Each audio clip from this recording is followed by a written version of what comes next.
Hello everyone, and welcome to our video on the domains of functions. The domain of a function is the set of x values that can be used to evaluate the function. So some functions you cannot plug certain numbers into because you get either like an undefined or you get an imaginary number. And while we aren't concerned with those, we only want to know where the function would be defined.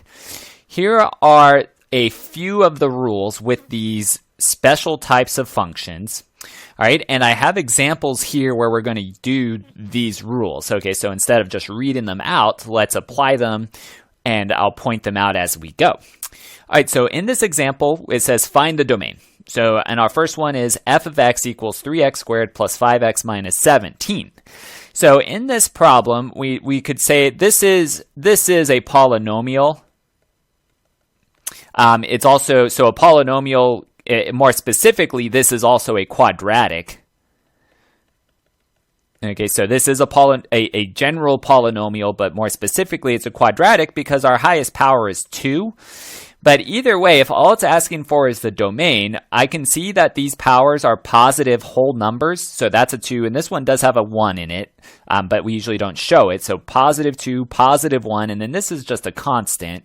So that means this is a polynomial. So this is our first bullet. So a polynomial function is a function with positive whole number powers of x. So there they are. It automatically has a domain of negative infinity to infinity. So the domain is negative infinity to infinity. We also might say that this domain is all real numbers. Okay, so that means like often we do these on number lines, little number lines. So this is just our x number line. It means that you could plug in any value on this. So if I even put 0, 1, 2, so forth, any of the fractions as well, you can plug any of these numbers into that x right there, and it's always going to give you another number. So f of 7, f of 10, f of negative 13. Whatever you plug into this x and then the other x's, you will always get a number back. Okay, so that's what this means here. So it's saying plug in any x value that you want, and you will get another y value. Okay, so that's the first one. So those are nice domain problems. If it's a polynomial, you really don't have any work to do. We just have to remember that rule. Okay, in number 2, we have g of x equals 5 over x plus 6. Well, this time around, this is called a rational function because, well, ratio are the first 5 letters of it, which means something is divided by something.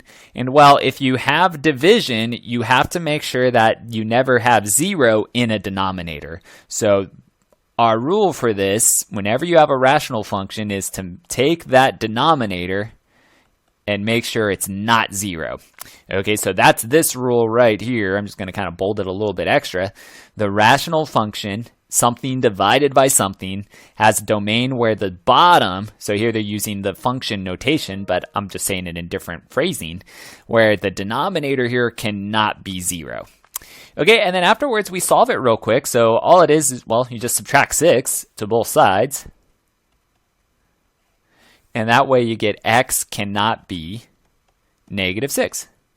So if x is negative 6, then that means the denominator is 0. So this is saying, well, we can't have that happen. Okay, anyway, so this might be an answer. I'm going to cloud it. This is like an informal answer. To get the formal answer, I would say make a quick number line. Now, on this number line, I would only put the one value that is important. So the negative 6 is what's important to us. And the not equal sign is telling you put a big open dot there. And then afterwards, you could have everything else to the right and to the left.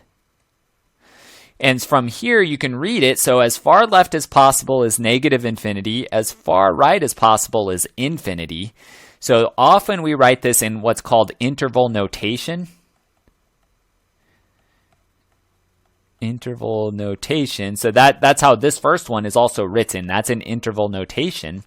And all we do is just read the number line left to right. So the infinity and the negative infinity always get a parenthesis with it. And then we read that. That's the first thing that we see left to right. And then as we keep reading this left to right, well, the next thing that has an issue is the negative 6. So -6, this also gets a parenthesis. So any open dot gets a parenthesis. And we'll add that note right after this. But then after this -6, after this open dot, well, we see it continues to go to the right. And so often we use what's called the union symbol to say that there's more to our answer. And then, well, again, reading this left to right, -6 to infinity is the other part of the answer. Okay, so this right here is the normal, is kind of the formal answer. They usually want it in interval notation. So that's, again, typically the way that we would write our final answer there. Okay, and what this is telling us is just anything in this interval, you could plug into this function and get a value. So if you plug in -5, if you plug in -30, if you plug in 0, okay, so you can plug in anything that you want into this function besides -6. Okay, that's all the domain is letting us know. So it's just letting us know where it's defined. Okay, in number 3, we have this fraction.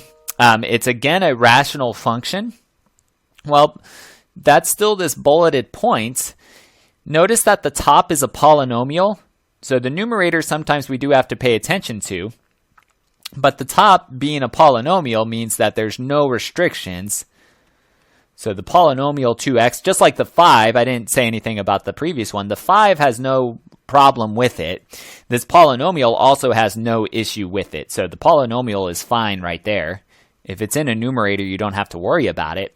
However, this polynomial in the denominator, there's a problem with that.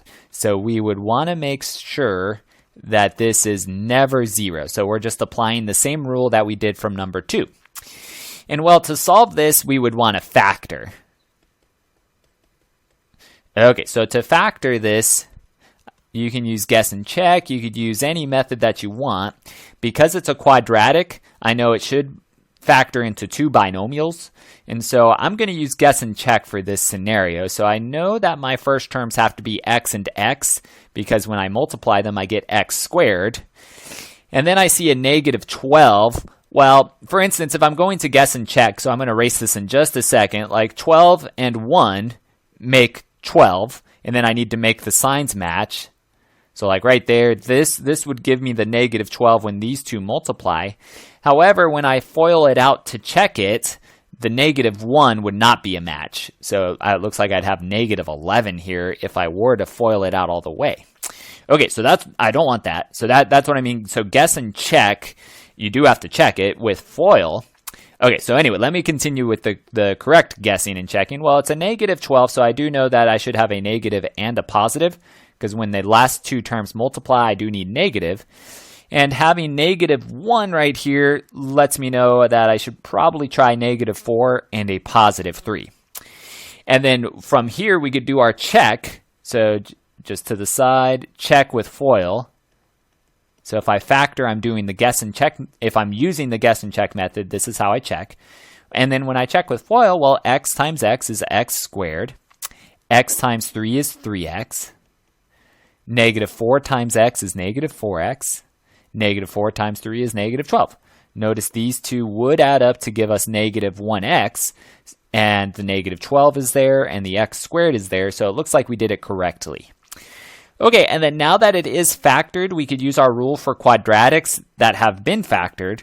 Whenever you have a product set to 0 on one side, you can split each of the factors by themselves. And in this problem, I guess we would say set them both not equal to 0 like this. But then they're very quick and easy to solve. I need to add 4 for the first one. So x cannot be 4. And then I need to subtract 3, to the second one. So x cannot be 3. And so again, I clouded them because those are not official answers. I'm going to go ahead and make a quick number line again, where we have -3 and 4. And just like the last one, all I'm doing is plotting the important values, still from left to right. -3 is left of 4. So notice I'm not putting 0, I'm not putting anything else. And then with the not equal sign, I know I should use big open dots. So it's just saying those two values are not allowed, but everything else would be. Okay, and then just like the last one, well, I can read this from far left to far right. So as far left as possible is negative infinity, and then comma, and then I have negative 3, parenthesis, union symbol, negative 3 to 4, comma, comma with the 4 parenthesis, and then union symbol, 4, comma, infinity. And so this is our interval notation formal final answer. Okay, so there's using the rule where you have a rational function. So whenever you have a function down in the denominator, we know it can never be 0. Okay, and let's check out these other ones that we haven't seen yet. So on this problem, we have a log function. H of w equals ln of 2w minus 5.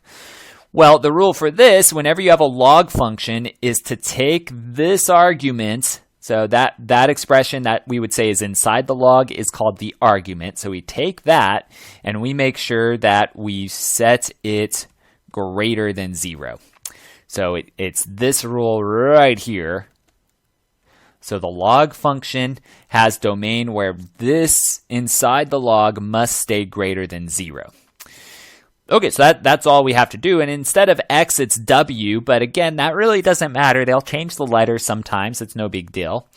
And from here, we'll solve it to get w by itself. So if I add 5 to both sides, I would have 2w is greater than 5. And then I can divide both sides by 2. And we would get w is greater than 5/2. And I'm just putting it a little bit to the side because I didn't want to crowd that other problem. Okay, so again, the clouded one is the informal answer.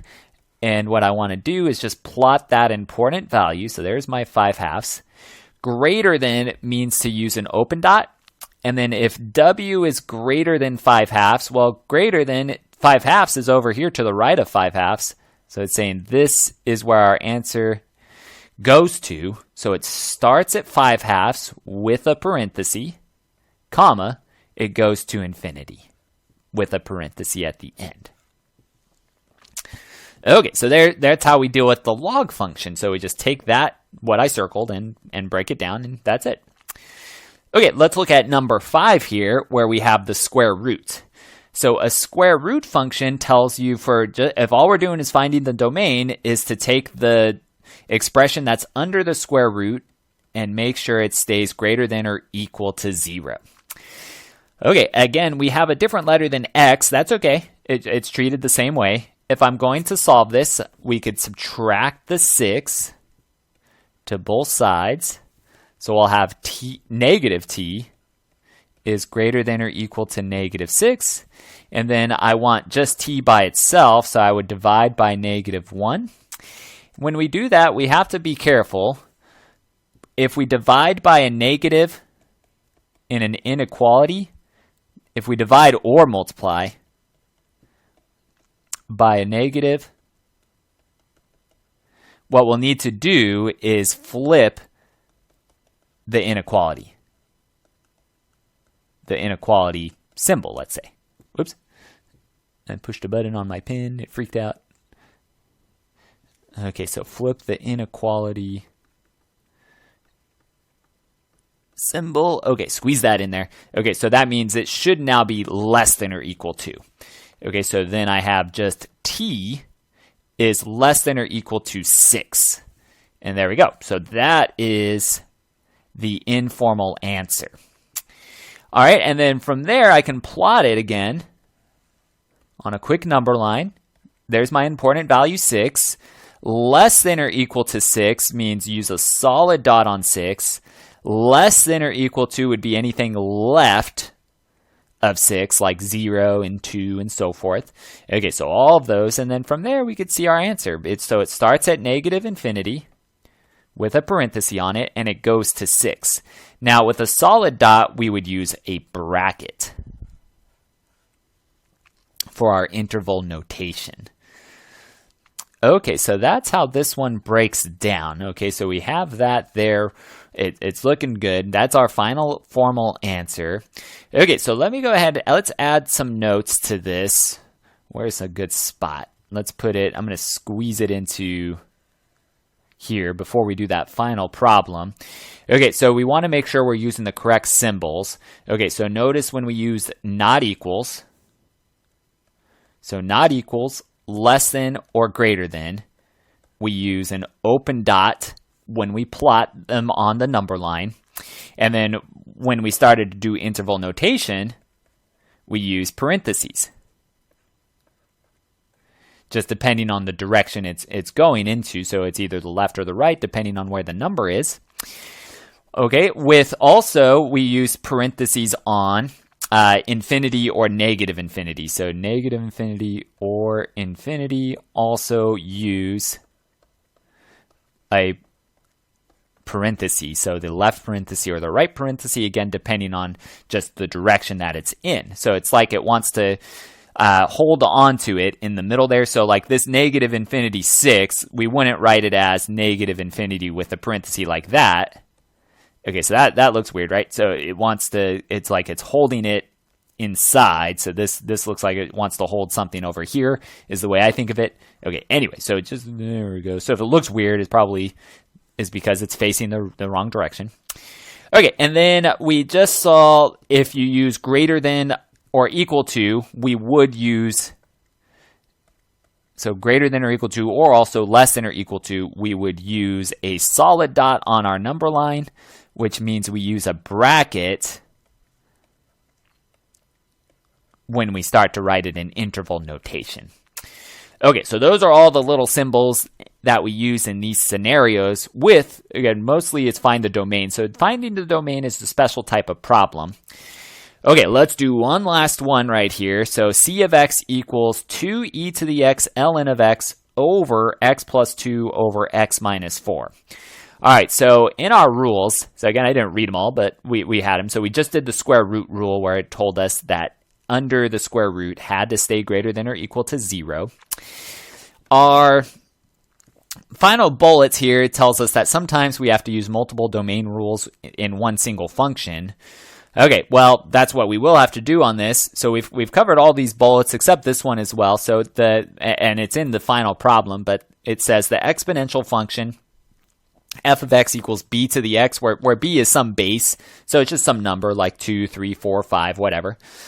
And x is the exponent, has the same domain as a polynomial function. So that means we usually don't have to worry much about it. All right, so in this problem, breaking it apart, this 2 is fine in the numerator. The e to the x, well, that's an exponential function, so that has no problem with it. The natural log of x does, though. So let me do that in blue. So the natural log of x has a rule. So we're just going to use all of our rules here. So we have the natural log rule. Tells you that the x that's inside of it needs to be greater than 0.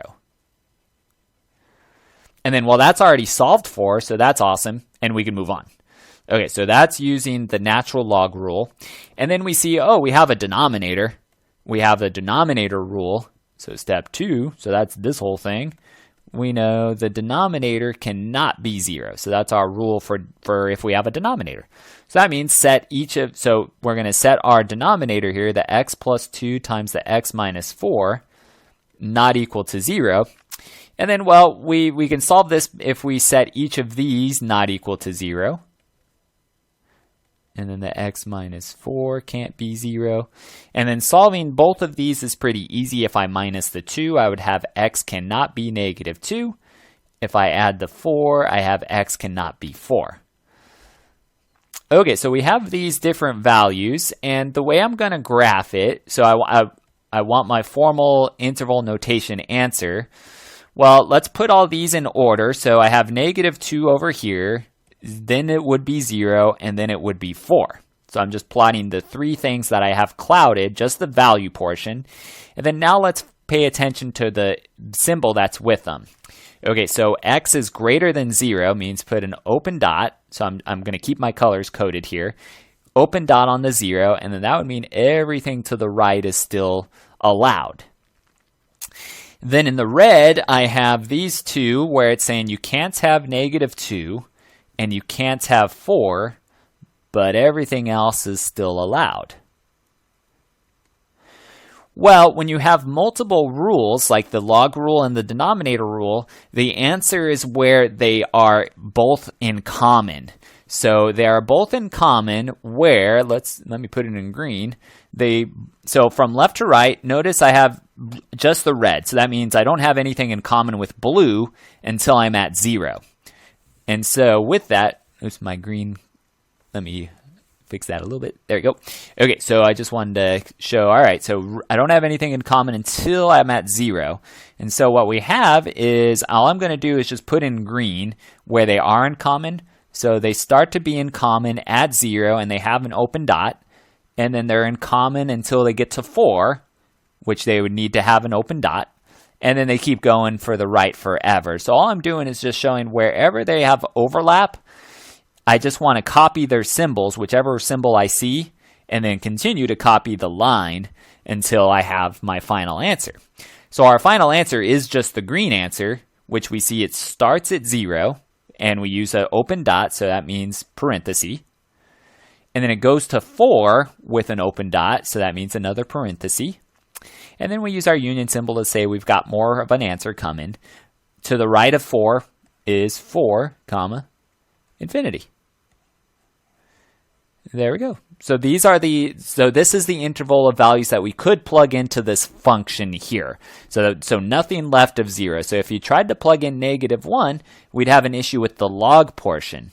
Okay, so the -1's fine in all the other x's, but it wouldn't be in the log portion. Okay, so that's why we need to have where it's common in both is where our answer is going to be. Okay, so that's domains in a nutshell. Again, real quick review. If you need more practice, definitely get it. But these are our main rules, and I'm using the math notation here to write them. But again, I kind of said them in words when we started doing it. Okay, anyway, so I hope that helps. If you do have questions, though, please let me know, and I will see you next time.